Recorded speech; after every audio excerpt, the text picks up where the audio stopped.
जिज्ञासा है, गुरु अपने शिष्य के व्यक्तित्व के सर्वोत्तम पक्ष को उजागर करते हैं कैसे? कृपया समझाने का प्रयास करें। ये भी शिष्यानुभूति की ही पंक्ति है।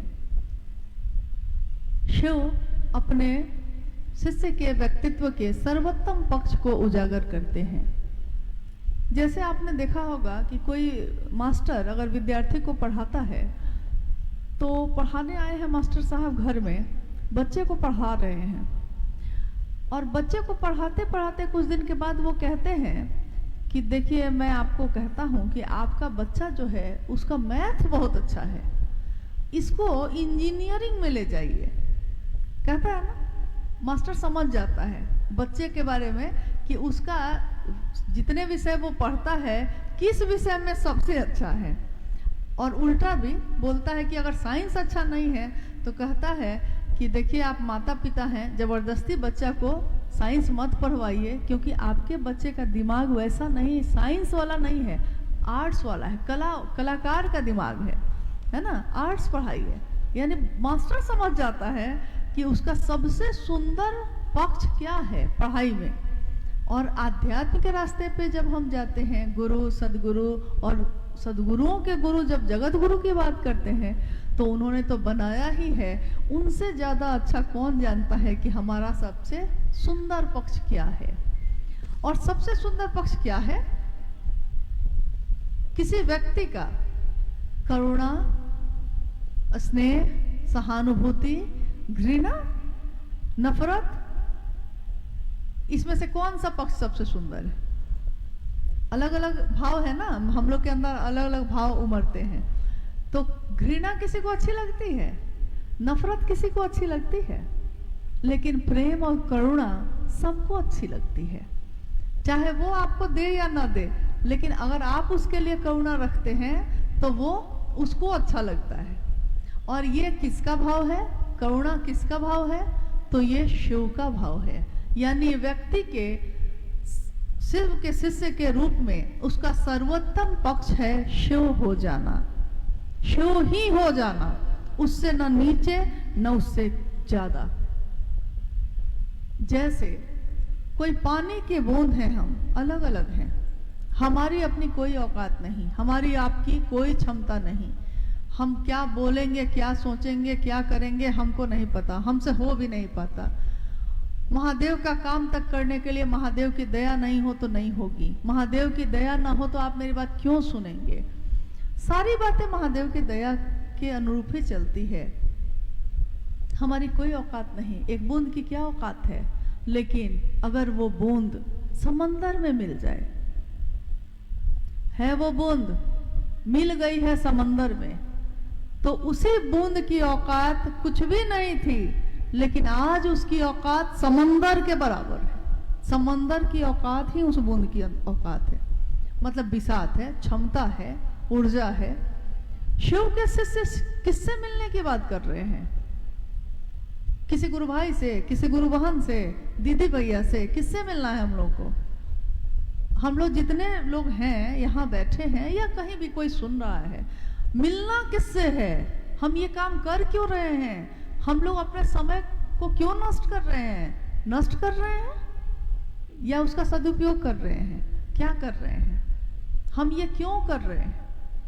क्योंकि हम सबके अंदर ये कहीं ना कहीं ये विचार, ये भाव घनीभूत हुआ है कि शिव मेरे हैं और मेरा मन शिव से मिल जाए, ये बेचैनी पैदा हो गई है। शिव से मिल जाए तो आज हमारी क्षमता कुछ भी नहीं है, लेकिन यही शिव से मिल जाना हमारी क्षमता को शिव ही तो बनाता है।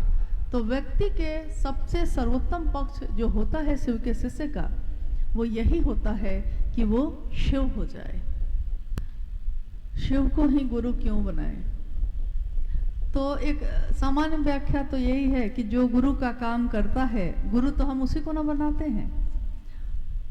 देवी देवता बहुत सारे हैं, माँ काली काल से परे की देवी हैं, माँ दुर्गा युद्ध की देवी हैं, माँ लक्ष्मी धन की देवी हैं, माँ सरस्वती जो जगत में जो ज्ञान है उसकी देवी हैं। तो देवी देवता बहुत सारे हैं, लेकिन जगत का गुरु जो होगा, जो जगत के प्रत्येक व्यक्ति को शिष्य बना सकता है, जो गुरु का काम करता है, हम गुरु उसी को बनाएंगे ना। जो काम करता है, साहब ने कहा कि कलेक्टर है, लेकिन कलेक्टर है, पढ़ के गया है, पहले क्लास के बच्चा को पढ़ा सकता है, वो बीए का बच्चा कोई पढ़ा सकता है, लेकिन पढ़ाने का काम वो नहीं करता। तो आप उसके पास जाइएगा पढ़ने? नहीं जाइएगा। जाइएगा तो उसके पास ना, जो पढ़ा सकेगा। तो जगत के गुरु शिव के बारे में कहा गया कि वो गुरुओं के गुरु हैं, और सारी गुरु परंपरा अगर शुरू भी हुई है तो वहीं से हुई है। तो जो गुरु का काम करते हैं, हम गुरु उन्हीं को न मानेंगे, दूसरे को मान के क्या करेंगे? पूजा तो हम सबकी करते हैं। गुरु जीवन जीने की कला सिखाते हैं। जीवन जीते तो सब कोई है, एक पशु भी जीता है, एक इंसान भी जीता है, जीवन तो सब जीते हैं, लेकिन एक सुंदर जीवन, ऐसा जीवन जिसको लोग भुला नहीं सके, ऐसा जीवन तो एक, मैंने देखा एक बार कि एक गीली लकड़ी जल रही है, उसमें से धुआं उठ रहा है, आग है उसमें, धुआं उठ रहा है, बहुत देर, पूरा दिन रात बीत गया, वो जल रही है, थोड़ी सी धुआं उठ रहा है, सोंधी गीली लकड़ी सा, जलना भी कोई जलना है।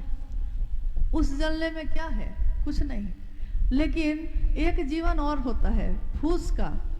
फूस तो देखा होगा आपने, फूस को जलाइए, जैसे ही जलाते हैं फक से आग पकड़ता है, और ऐसा क्षण भर के लिए ही है, वो थोड़ी देर के लिए ही आग है उसमें, लेकिन इतना तेज है कि पूरी रोशनी से नहा जाते हैं लोग। तो सोने गिरी लकड़ी सा जीना भी कोई जीना है, अरे जलना है तो जल फूसों सा जीवन में करता धू धू।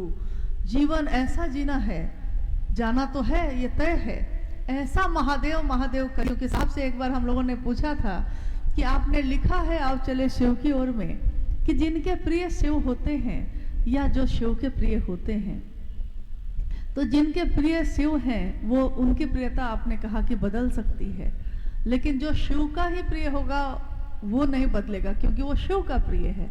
तो हम ऐसा क्या करें? क्योंकि हम लोग शिष्य हैं ना, हम लोग समझ नहीं पा रहे हैं कि क्या करना चाहिए। हम ऐसा क्या करें कि वो हम शिव के प्रिय हो जाएं, अपने गुरु के प्रिय हो जाएं? ये क्या करने से होता है? साहब ने कहा ऐसा महादेव महादेव करो, ऐसा महादेव महादेव करो कि महादेव भी खोजने लगे कि कौन है मेरा दीवाना, कौन है, वो खुद खोज लेते हैं।